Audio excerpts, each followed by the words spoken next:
Our first session today is with Daniel Christian Wall, and he's going to be talking about reinhabitation, regenerating the potential of place and its people.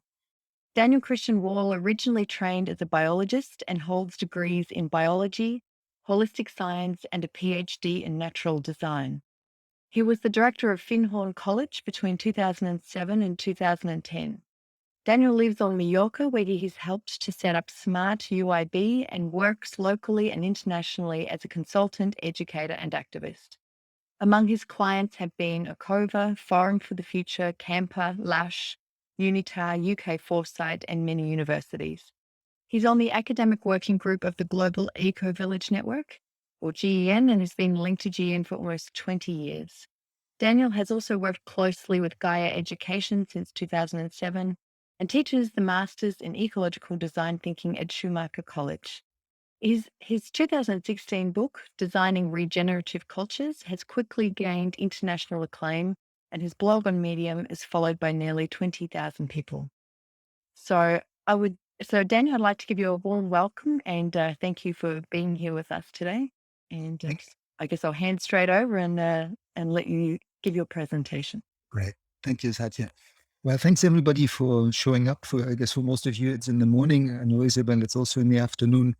I'm connecting from Mallorca in Spain, from an island in the Western Mediterranean that I moved to 11 years ago, in part because I realized, after having been involved with the Global Eco Village Network for many years, that while obviously the place of change is a local community where people have a face and a name and we can engage, but we need to think that local change within a bioregional context. And the easiest way to think that local change regionally is to move to an island, because then you at least don't have the rather difficult discussion around where's the boundary of our bioregion, because those boundaries aren't quite as easily definable as just a watershed. They're much more complex. They're sort of regions of home. And Isabel, in a conversation once, gave me a beautiful image. It's when you cross that ridge and you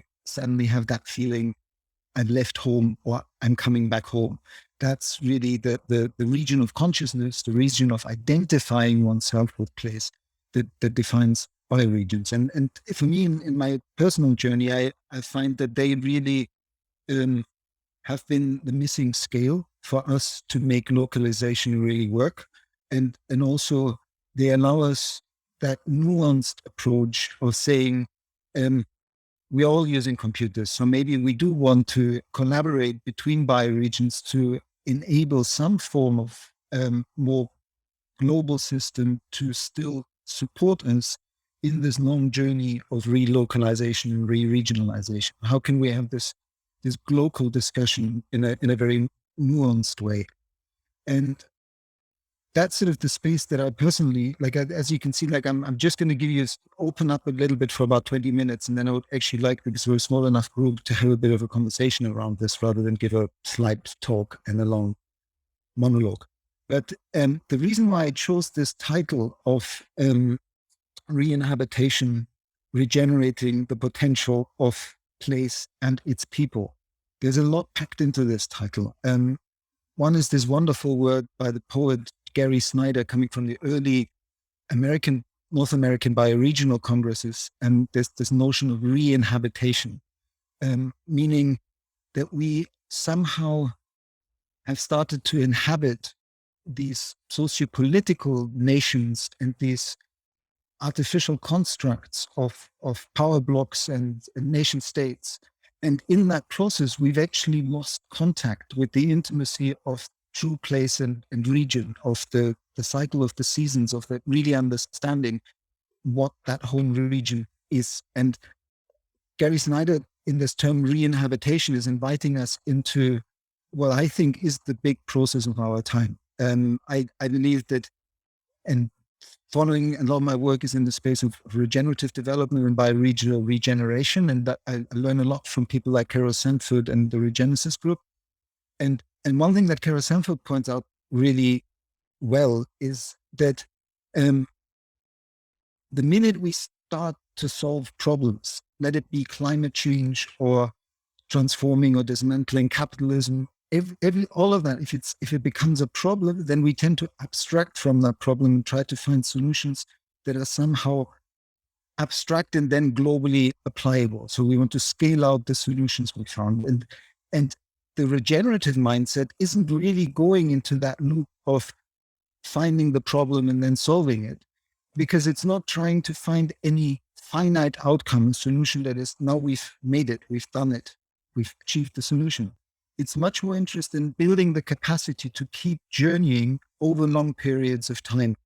And in that interest lies a reconnection to place and locality, but in a way that place is understood as fractal, that it's understood as what we do in our local place, we also do in our bioregion, and that ultimately has a planetary impact. I remember Bill Reed once mentioning to me, then we can't save the planet, we can only save places.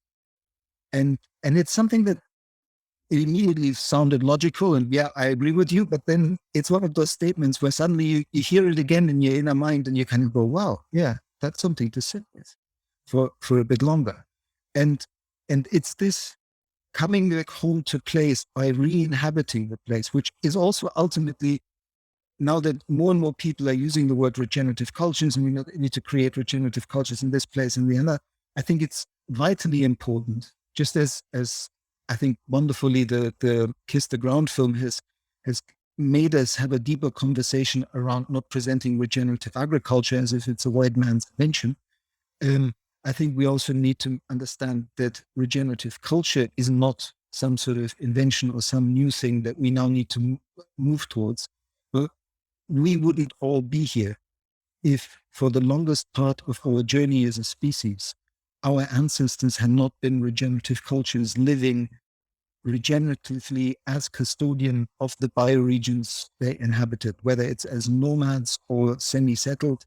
But basically, all around the world, indigenous people pre-agriculture or pre-nation state were regenerative presences in the landscape. We now know from scientific studies that the Amazon rainforest of Colombia and Peru is a human co-created forest garden. The same is true for the Pacific Northwest.